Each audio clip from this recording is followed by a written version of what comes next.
지난주 말씀에서 무엇이 진짜 명품 인생인가 그것을 구별하는 때가 온다고 했잖아요. 그런데 그때는 환난의 때라고 했습니다. 우리 인생의 진품과 가짜를 구별하는 그 시험의 때, 그때는 환난의 때라는 거죠. 그 시험의 때가 오기 전까지는 어떤 삶이 가치 있는 삶인지 또 누구의 말이 옳은지 판단하기가 참 어렵습니다. 근데 우리는 하나님의 말씀을 옳다고 믿고 살아가는 사람들이죠. 하나님의 말씀은요, 이스라엘 역사를 배경으로 기록된 것이지만 세상 모든 사람들에게 예표적인 말씀으로 주신 겁니다. 그래서 우리는 이 성경 말씀을 통해서 오늘 21세기를 살아가는 우리 인생의 원리를 발견하고 또 배울 수가 있는 것이죠. 예루살렘과 유다의 멸망을 예언하는 그 예레미야 선지자의 그 메시지를 통해서도 이 세상을 살아가는 인생의 모습을 비추어 볼 수가 있는 겁니다. 자, 그래서 그 인생의 모습은 어떠한 모습인가? 오늘 본문 11절에 나온 것처럼 한마디로 하면은 하나님께 반역하는 인생입니다. 구체적으로는 어떻게 묘사되고 있는가 한번 보겠습니다. 자, 첫 번째는요, 하나님을 인정하지 않는 인생입니다. 자, 오늘 본문의 12절을 보면은 그들이 여호와를 인정하지 아니하며 말하기를 여호와께서는 계시지 아니하니 재앙이 우리에게 임하지 아니할 것이요, 이렇게 이야기하고 있습니다. 자, 여호와께서는 계시지 아니하니라고 되어 있는 이 말은 여기서 이제 계시다는 말은 원래 없는 말이에요. 원문에는 계시다는 말이 없기 때문에 원래는 그는 아니다 이렇게 원문에 되어 있거든요.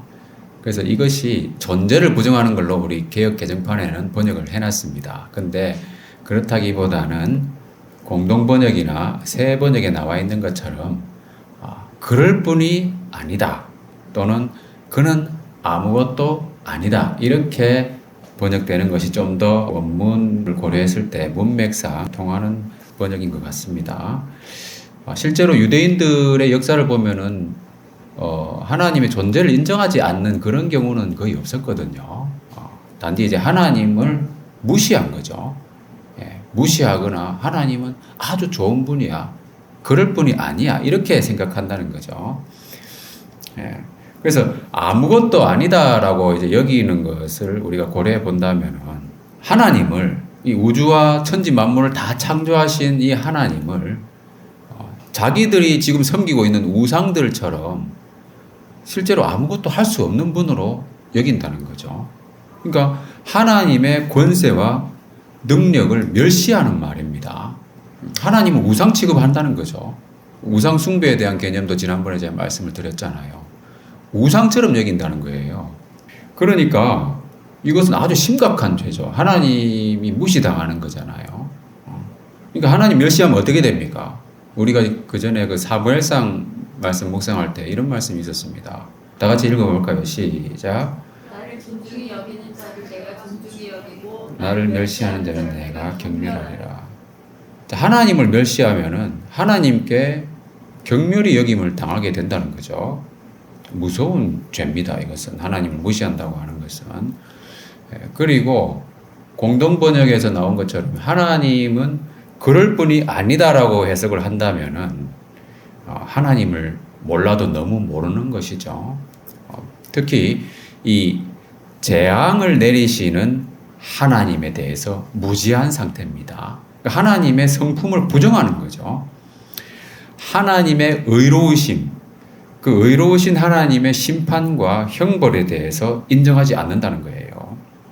그러니까 하나님은, 그러니까 사람들이 우상처럼 여기기 때문에 항상 내가 원하는 것을 두는 분, 뭐 이렇게 생각한다는 거죠. 그러니까 하나님을 몰라도 너무 모른다는 겁니다.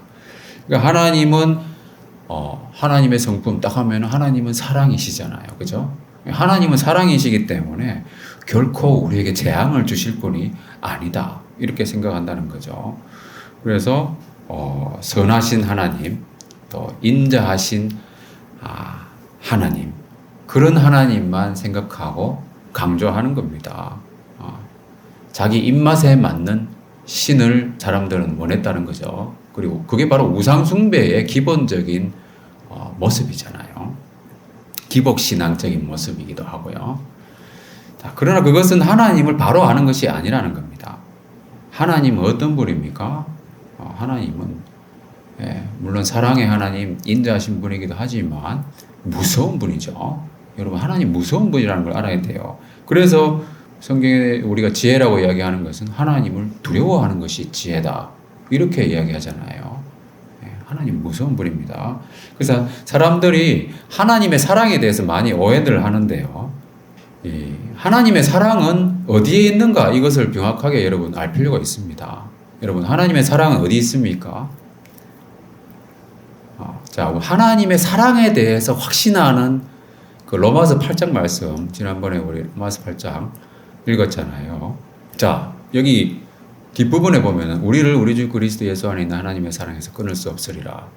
여러분, 하나님의 사랑은 어디에 있습니까? 사도 바울은 정말 하나님의 사랑은 너무 놀라운, 그죠? 죄인을 위하여 죽으시는 그 사랑이다. 이걸 강조하면서 누가 정죄하리요? 하나님이 만약 우리를 위하시면 누가 우리를 대적하리요? 이렇게 강하게 메시지를 전개하고 있는데, 마지막에 로마서 8장에서 이 마지막 부분에서 정말 끊을 수 없는 하나님의 사랑을 이야기하고 있습니다. 그죠? 근데 이 사랑이 어디에 있는가를 잘 봐야 된다는 거예요. 어디에 있습니까? 하나님의 사랑은요, 그리스도 예수 안에 있다는 거예요. 그죠? 자, 그러면 바꾸어 말하면 뭡니까? 그리스도 예수 밖에는 심판과 형벌이 있다는 겁니다. 이걸 우리가 분명히 알아야 된다는 겁니다.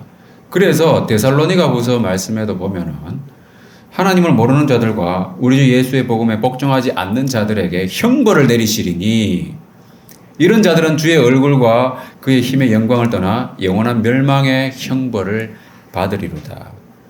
그래서 하나님의 사랑을 오해해서는 안 된다는 겁니다. 하나님을 안다고 하는 것은 하나님의 의로우심과 사랑, 크게 이 두 가지 성품을 균형 있게 안다는 거죠.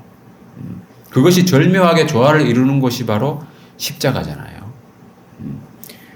십자가에서 이 죄에 대한 하나님의 공의가 만족되고 또 죄인에 대한 하나님의 사랑이 완벽하게 만족되는 그 조화가 이루어지잖아요.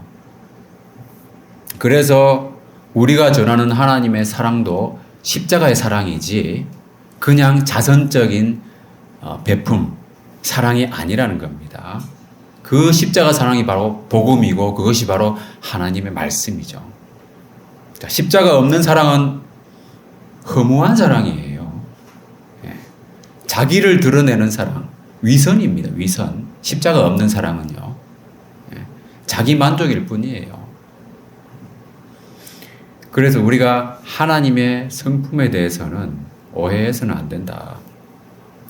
근데 하나님이 심판과 재앙을 이렇게 선포하시는데 지금 당장은 그 일이 일어나지 않잖아요. 그죠? 그러니까 사람들이 오해를 하잖아요.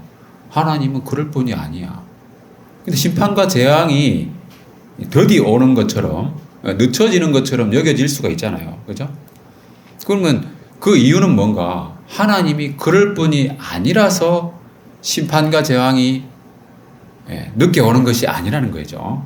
자, 심판과 재앙, 그 형벌이 늦춰지는 이유는 뭡니까? 오래 참으사 아무도 멸망하지 않고 다 회개하게 이르기를 원하시기 때문인 거죠. 이거를 오해해가지고 하나님 그럴 뿐이 아니라라고 한다는 것은 정말 하나님을 모르는 것이다. 그래서 자, 평안한 날들이 우리 계속되고 있습니다. 그죠? 평안한 일상, 그죠? 특별한 일이 없어도 평안한 일상을 산다고 하는 것이 너무나도 감사한 일이잖아요. 그럴 때 우리가 우리 자신을 돌아보면서 정말 회개해야 되는 거죠. 하나님 앞에 바로 설 수 있도록. 자, 대충 살아도 별일 없어 보이잖아요. 그런 날들이 이어짐에도 불구하고 평안한 일상이 계속되고 있잖아요. 그죠? 그러면은 하나님은 심판과 형벌을 안 하시는 분인가? 그게 아니라는 거예요. 그런 생활이 계속되어도 별일 없어 보이지만 그것을 평가할 날이 온다고 했잖아요. 그죠? 예, 그 날은 어떻게 옵니까? 예, 도둑같이 온다고 했어요. 갑자기 오는 거예요. 갑자기. 이 말씀에 보면은, 뒤에 보면은 지구의 종말을 이야기하는 말씀이 있잖아요. 그죠? 물질이 불에 타 없어진다고 하는, 예, 그 말씀이 기록되어 있습니다. 자, 여러분, 세상이 지금 어디로 가고 있습니까? 한번 잘 보세요. 지금처럼 평화로운 날들이 계속된다면 얼마나 좋겠어요. 그러나 과연 그럴까? 우리나라는 지금 북한하고 대치하고 있는 상태에서 평화를 누리고 있잖아요. 그죠? 가장 살기 좋은 나라 중에 하나예요. 세상에서. 예.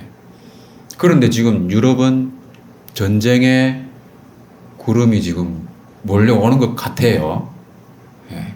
이미 우크라이나 전쟁이 지금 아직 끝나지도 않은 상태고, 그리고 러시아가 우크라이나를 침공하고 난 이후에 기존의 중립국들도 입장이 좀 바뀌고 있잖아요. 이미 200년 동안 중립국을 하고 있던 스웨덴도 나토 가입을 한다고 하고요. 그 다음에 영세 중립국으로 우리가 잘 알고 있는 스위스나 오스트리아 같은 경우도 나토의 그 유럽 영공 방어 계획에 합류하게 됐습니다. 어떻습니까, 여러분?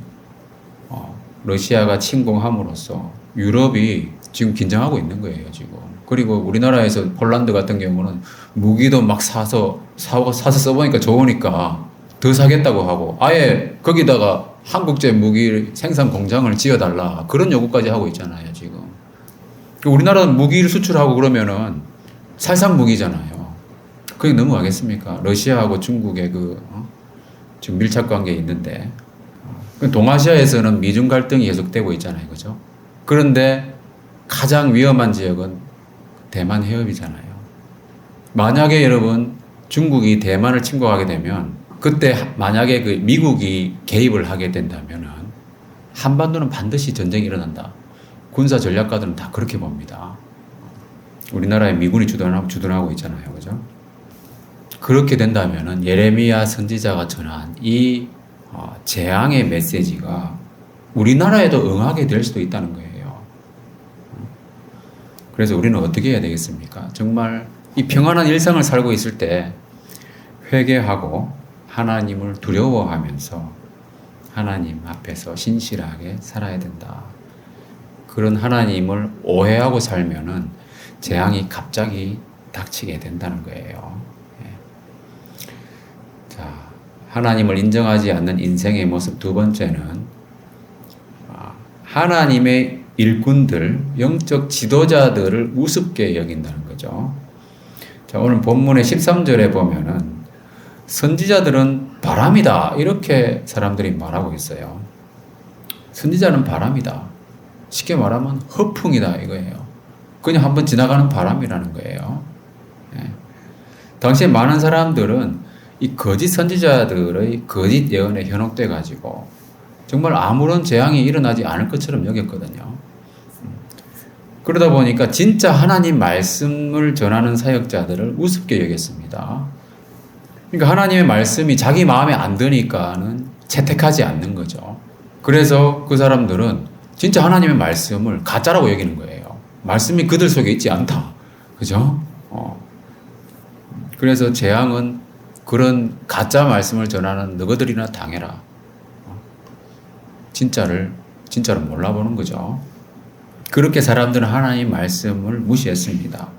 하나님의 말씀이 아무런 효력이 없는 그런 헛된 말, 허풍이다, 이렇게 생각한 거죠. 이런 사람들의 반응에 대해서 하나님은 어떻게 말씀하시는가? 14절에 보면은 하나님의 말씀을, 그죠? 불이 되게 하겠다. 그죠? 나의 말을 불이 되게 하겠다 말씀하셨잖아요. 말씀의 위력을 보여주겠다는 거예요. 그러니까 하나님의 말씀을 그냥 헛된 것으로 여겼는데, 가짜라고 생각했는데, 진짜 불을 보듯 뻔하다, 우리 그런 말 하잖아요. 너무나 명확하게 하나님 말씀이 성취되는 것을 보여주겠다고 하신 말씀이에요. 그래서 그 하나님의 말씀과 그 말씀을 전한 선지자를 증명해 주시겠다고 하는 말씀입니다. 그 결과는 끔찍한 거죠. 이 백성을 불사르겠다고 하신 말씀이니까요. 자, 그래서 이 반역의 결과는 심판과 형벌입니다. 그래서 이 말씀의 그 다음 구절에 15절, 16절에 보면은 어떻게 하나님이 심판하시는가? 강하고 오랜 민족을 불러서 심판하시겠다. 강하고 오랜 민족이 누굽니까? 바벨론이잖아요. 예. 바벨론을 불러서 심판하시겠다는 말씀이에요. 그런데 이 민족은 힘세고 용맹스러운 사람들이다. 이렇게 표현이 되고 있습니다. 강하고 오랜 민족. 그런데 여기 덧붙인 말씀이 참 재밌어요. 그 나라 말을 네가 알지 못하여 그 말을 네가 깨닫지 못하느니라 그랬습니다. 그들은 말이 안 통하는 사람들이라는 거예요. 말을 해도 못 알아듣는 사람들. 자, 여러분 한번 생각해 보세요. 힘세고 용맹스러운 사람이 있는데 그런 사람이 말이 안 통하면 어떻게 되겠어요? 그 사람들이 이스라엘 사람들을 대할 때 말로만 하는 게 아니라는 거예요. 그죠? 말이 안 통하니까 말로 안 하겠죠. 그럼 어떻게 하겠습니까? 행동으로 보여준다는 겁니다. 힘세고 용맹한 사람들이. 그리고 강하고 오랜 민족이다. 오랜 민족이라고 하는 것은 뭔가 전통적으로, 정치적으로, 문화적으로 체계가 잡혀 있는 민족이에요. 그죠? 뭔가 전략, 전술이 있는 사람들이라는 거예요. 그냥 무턱대고 덤비는 사람들이 아니라는 겁니다. 그렇게 힘세고 용맹하고 체계가 잘 잡혀 있는 민족들이 와가지고 말로 안 한다는 거예요. 예, 무지막지하게 다룰 것이라고 하는 것을 암시하는 말씀이죠. 자, 사람을 말로서 다루지 않는다. 말로 해도 안 된다. 그 말은 무슨 말이냐면 인격적으로 대하지 않는다는 거죠. 그래서 여기 보시면은 인격적으로 다루는 것이 아니라 화살통으로 다룬다는 거예요. 살상 무기로 사람을 다룬다는 겁니다. 자, 그런 사람들한테서 여러분 인권을 기대할 수 있겠습니까? 인격적인 대우, 인권을 기대할 수 있겠어요? 그러니까 하나님을 멸시하는 사람들은 하나님께서 경멸한다고 했잖아요. 인격적으로 대우를 못 받는 거예요, 사람들이. 자, 하나님의 말씀을 무시하고 하나님과 소통을 제대로 안 하다 보니까 소통이 안 되는, 말이 안 통하는 무지막지한 사람들을 만난 겁니다. 자, 어떻습니까, 여러분? 우리에게도 주는 함의가 있지 않습니까? 여러분도 살다 보면은 말이 안 통하는 사람을 만날 때가 있잖아요. 그죠? 근데 그 말 안 통하는 사람이 그냥 내가 무시하면은 그만인 사람도 있겠지만 무시할 수 없는 사람이 있다는 거예요. 말이 안 통하는데 그 사람의 뜻을 따라야 되는 경우가 있다는 겁니다. 어쩔 수 없이. 대화도 하기 싫은 사람인데, 그죠? 얼마나 괴로운 상황입니까? 그런 상황이 왔을 때 여러분 자신을 돌아봐야 되는 거죠. 혹시 나는 하나님과 말이 제대로 통하고 있었는가? 그죠? 하나님과 제대로 소통하고 있었는가? 내가 하나님의 말씀을 얼마나 소중히 여기면서 즐거워하고 가까이 지냈는가? 그걸 돌아봐야 된다는 거예요. 내가 무지막지한 사람 만나가지고 인격적인 대우를 못 받을 때가 있잖아요. 그죠? 누구나 그런 경험이 있을 겁니다. 하나님과 소통이 제대로 안 되면 그런 일이 벌어질 수 있다는 겁니다. 이와 같이 반역하는 인생의 결과는 말이 안 통하는 사람들로부터 비인격적인 대우를 받는, 다른 말로 하면 짐승 취급을 받는 거예요. 말로 하면 안 되니까, 그죠? 사람을 인격적으로 말로 안 다루고 화살통으로 다룬다고 했잖아요. 살상 무기로 사람을 다루는 거예요. 여러분, 말이 안 통한다고 하는 것은 여러 가지 의미가 있지만 문화가 다르다고 하는 것이죠. 그리고 추구하는 가치가 다르다는 거예요. 그래서 대화가 안 됩니다. 우리나라의 여러분 정치 세력도 보세요. 추구하는 가치가 다르잖아요. 대화를 할 수가 없어요. 상대방을 비난만 하고 대화를 못 하잖아요. 가치가 다르기 때문에 추구하는. 지금 여러분 국제적으로도 제가 아까 잠깐 국제 정세에 대해서 잠깐 말씀을 드렸지만은 국제적으로도 가치 충돌이 일어나고 있잖아요. 자유민주주의를 표방하는 나라와 또 그에 대항하는 나라들, 가치의 권역화가 이루어지고 있습니다. 진영을 만들고 있다는 거예요. 가치를 추구하는 나라들끼리. 이런 현상이 지정학적인 긴장감과 어우러져 가지고 국제 질서가 지금 변화되고 있는데 이것이 심화되면은 무력 충돌로 이루어질 수 있다는 거잖아요. 말이 안 통하니까 힘으로 하잖아요. 결국은 말 잘 통하면은 왜 쓸데없이 무력을 쓰겠습니까? 절대 양보할 수 없는 부분이 있잖아요. 그죠? 근데 그 양보할 수 없는 부분이 서로 충돌한다는 겁니다. 겹치고. 그렇게 되면은 전쟁이 날 수도 있고. 그러면은 그런 비참한 상황에서 여러분 인권이라든지 인격적인 대우를 우리가 기대할 수 있겠는가? 인격적인 대우가 아니라면 결국 짐승처럼 취급당하는 거예요. 전쟁이 나면은. 예. 자, 말이 안 통하는 그런 사람들이 와서 뭐 하고 있는가?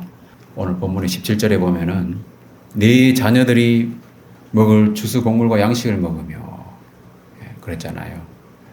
근데 여기 본문에도 네 자녀들이 먹을 이 말도 개역 개정판하고 이제 킹제임스 버전은 관계사가 있는 것처럼 번역을 했는데 실제 원문에는 그 연결시켜주는 관계사가 없거든요. 그래서 더 자연스러운 번역은 NIV나 NASB처럼 그들은 너의 자녀들을 삼킬 것이다. 이게 더 원문에 가까운 번역이라고 보여집니다. 새 번역도 그래서 비슷하게 번역했어요. 너의 아들과 딸들도 그들이 죽일 것이다. 자, 여러분, 전쟁이 나면은 어린아이들의 인권도 유린당하는 겁니다. 가장 소중하게 여기는 사랑하는 사람들 다 빼앗긴다는 거죠. 다 잃게 되는 거예요. 그동안 자기가 수고하고 노력해서 얻은 것들도 다 빼앗기죠. 지난주에 말씀에 나왔던 것처럼 도둑의 수치를 당하게 된다는 거예요. 그죠? 다 도둑은 잡히고 나면 다 반납하잖아요. 다 빼앗긴다는 거예요. 그리고 자기가 의지했던 견고한 성들, 전혀 무너지지 않을 것 같았던 그런 성들도 무너진다는 거예요. 하나님 외에는 무너지지 않을 것이 없잖아요. 다 무너지는 거예요. 하나님만 무너지지 않는 견고한 성이에요. 다윗도 그렇게 고백했잖아요. 여호와는 나의 산성이시고 요새시고 나의 피할 바위시고 하나님만이 의지할 대상이라는 겁니다. 하나님 외에는요 다 무너지는 거예요. 이런 끔찍한 결과를 맞게 된다. 하나님을 멸시하고 인정하지 않고 그저 그 말씀을 업신여기고 그 결국 하나님께 경멸이 여김을 당하게 된다는 겁니다. 그런데 우리가 주목할 것은요. 이런 일들은 이미 모세가 오래전에 경고했던 말씀이라는 겁니다. 신명기 28장 49절에 보면은 자 여호와께서 멀리 땅 끝에서 한 민족을 독수리가 날아오는 것 같이 너를 뒤로오게 하시리니 뭐라고 했습니까? 이는 내가 그 언어를 알지 못하는 민족이요.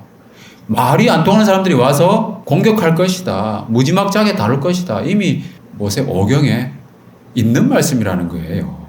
그리고 오늘 본문의 마지막 말씀을 보면은 너희가 여호와를 버리고 너희 땅에서 이방 신들을 섬겼은즉 이와 같이 너희 것이 아닌 땅에서 이방인들을 섬기리라 그랬잖아요. 자, 하나님의 백성이 하나님과 소통하지 못하고 하나님이 주신 문화와 가치를 버렸을 때 그죠? 그 율법을 버리고 하나님께 불순종했잖아요. 그랬을 때 하나님과 전혀 상관없는 사람들의 종노릇을 하게 된다는 거죠. 하나님을 안 섬기니까. 하나님을 또는 우상처럼 섬기니까 결국 진짜 우상을 섬기게 된다는 거예요. 고린도전서 7장에 보면은 너희는 값으로 사신 것이니 사람들의 종이 되지 말라 그랬어요. 하나님의 백성으로서 우리는 그리스도의 종, 의의 종이 되어야지 사람들에게 끌려다니는 그런 종노릇은 해서는 안 된다는 말씀입니다. 그 종노릇 한다는 말은 짐승 취급을 당한다는 거예요. 자유가 없고 종이 주인이 막 이야기하는데 대꾸할 수 있습니까? 말이 안 통하는 거예요. 하나님이 우리를 이렇게 그리스도의 핏값으로 사셔서 구원하신 것도 왕노릇하는 자유를 주시기 위한 것이다. 그러니까 우리는 종노릇을 하면 안 된다는 거잖아요. 하나님을 제대로 우리가 알고 섬기고 하나님 말씀에 순종해야 되는 거예요. 그렇지 않으면 하나님을 우상처럼 여긴다든가 하나님을 제대로 안 섬기게 되면은 진짜 우상을 섬기게 되는 거예요. 사람의 종노릇을 하게 되는 거고. 여러분, 말씀의 원리가 참 놀랍지 않습니까? 그런데 이와 유사한 말씀도 이미 모세가 기록했다는 겁니다. 신명기 4장에 보면은 너희는 거기서 사람의 손으로 만든 바 보지도 못하며 듣지도 못하며 먹지도 못하며 냄새 맡지도 못하는 목석의 신들을 섬기리라. 진짜 우상을 섬기게 될 것이다. 그죠? 하나님을 제대로 안 섬기고 우상처럼 여기고 그렇게 하니까 너 그래 진짜 우상 한번 섬겨봐라. 하나님의 이런 말씀들이 이미 다 기록되어 있었잖아요. 근데 이 말씀들을 무시했기 때문에 하나님은 내 말이 불이 되게 하겠다. 명확하게 이 말씀들이 성취되는 것을 보여주겠다 하신 거예요. 그래서 그 말씀이 헛되지 않고 말씀대로 이루어지신다고 하는 것을 분명히 보여주신다는 거죠. 말씀대로 되는 거예요. 그렇잖아요. 말씀대로 됩니다. 그래서 여러분 성경을 알아야 됩니다. 모르고 있다가는 크게 당하는 겁니다. 모르고 나중에 크게 당한 뒤에 딱 돌아보니까 성경에 얘기 나와 있었네. 아, 내가 왜 몰랐던가. 이렇게 되는 거죠. 그래서 우리는 성경을 알아야 되는 거예요. 복음 중심적인 말씀을 알아야 됩니다. 여러분. 그래서 성경 중심의 설교를 듣고 또 개인적으로도 성경을 읽고 묵상하고 또 모여서도 읽고 함께 나누기도 하고 또 공부도 해야 되고요. 암송도 해야 되는 거예요. 이처럼 하나님의 말씀을 멸시한 인생들에 대해서는 준엄한 심판과 형벌이 있을 뿐이다. 그런데 그것이 끝이 아니라는 것이 중요한 겁니다. 하나님이 이와 같이 무서운 재앙을 선포하셨지만 거듭해서 강조하시는 말씀이 있습니다. 그게 뭐냐 하면 완전히 진멸하지는 아니하겠다고 하신 말씀이에요. 자, 오늘 본문의 10절에 보면은 다 무너뜨리지 말고 그 가지만 꺾어버리라 그랬잖아요. 그리고 18절에도 보면 내가 너희를 진멸하지는 아니하리라. 여러분, 옛날에 있다가 사라진 민족들 많이 있습니다. 그렇잖아요. 하나님께서는 이렇게 사람들을 호되게 징벌을 하시면서도 진멸하지는 않으신다. 오늘 본문은 아니지만은 4장 27절에도 이렇게 말씀하시잖아요. 내가 진멸하지는 아니할 것이며. 이게 바로 남은 자 사상입니다, 여러분. 진짜 하나님의 백성들은 구원하신다는 거예요. 다 멸망할 것 같지만 하나님의 백성은 남아 있을 것이고 또 그들을 구원하시겠다는 그런 의미입니다. 자, 여러분, 하나님은 왜 진멸하지 아니하실까? 세계의 많은 민족들, 역사책에만 기록되어 있는 그런 민족들이 있잖아요. 예를 들면 우리나라도 보면은 뭐 거란족이라든지, 거란족 지금 있나요? 잘 모르잖아요, 그죠? 왜 하나님은 이스라엘 민족들을 이렇게 보존을 하실까? 명맥이 유지되도록. 왜냐하면 그들을 통해서 하나님께서는 메시아를 보내실 것을 오랜 전부터 약속하시기 때문이죠. 그래서 하나님은 이렇게 타락하고 반역한 인생들, 사람들을 구원하시기 위해서 하나님의 언약을 성취하시는 통로로 사용하시기 위해서 진멸하시지 않는다는 거예요. 그리고 이 사람들 가운데서 메시아를 보내가지고 세상을 구원하는 구속사를 이루시는 거잖아요. 실제로 예수님이 오셔가지고 우리를 위해서 십자가에 달려 죽으시고 부활하셨잖아요. 그죠? 하나님의 언약은 반드시 성취가 되는 거예요. 이것들이 다 성경에 기록되어 있는 대로 되었다는 거. 네, 말씀을 마무리하겠습니다. 자, 시편 32편 9절을 읽어보겠습니다. 다 같이 시작. 너희는 무지한 말이나 노새같이 되지 말지어다. 그것들을 재갈과 굴레로 단속하지 아니하면 너희에게 가까이 가지 아니하리로다. 자, 여러분, 말이 안 통하는 동물들을 길들일 때 어떻게 합니까? 재갈과 굴레잖아요. 그죠? 자, 여기는 재갈과 굴레로 표현되어 있지만 훨씬 더 여러분 동물들 다룰 때 심각하게 다룹니다. 심하게. 아까는 화살통과 같은 그런 살상 무기로 사람을 다룬다고 했잖아요. 근데 여러분 요즘은 이 동물 학대에 대한 논란이 많습니다. 특히 곰이나 코끼리 같은 동물들 서커스에 공연시키잖아요. 사람들은 보고 즐거워하고 야 재밌다고 하지만 그 동물들 훈련시킬 때 보면 있잖아요. 아주 그냥 잔인하게 다루거든요.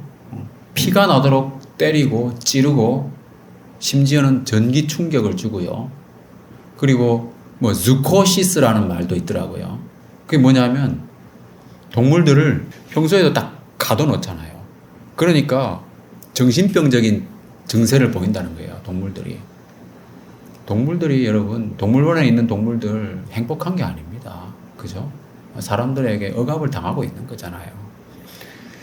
이런 것처럼 하나님의 말씀을 멸시하고 소통이 안 되다 보면 하나님과 제대로 소통을 못하면 진짜 말 안 통하는 사람들을 만나게 된다는 거죠. 그렇게 되면은 인격적인 대우를 받기가 어렵다는 겁니다. 그죠? 그래서 하나님께 반역하는 인생은 하나님을 멸시하다가 이처럼 짐승 취급을 받고요. 인권이 유린당하는 처참한 결과를 맞이하게 됩니다. 또 모든 것을 다 빼앗기는 도둑의 수치를 당하게 되고요. 그렇지만 하나님은 완전히 진멸하시지는 않고 남은 자를 구원하신다고 하는 거. 그런데 이 모든 것들도 다 기록된 말씀대로 되었다고 하는 거죠. 하나님은 우리가 믿는 하나님은 참 위대하신 분입니다. 그 모든 복잡한 인간의 역사 속에서도 그 기록된 말씀을 그대로 이루신다는 거죠. 그래서 우리는 성경을 믿는 거예요. 반드시 이루어지는 이 성경의 약속들을 믿고 하나님의 언약 성취의 통로가 되어서 이 시대의 진정한 남은 자로 사시기를 주님의 이름으로 축원합니다.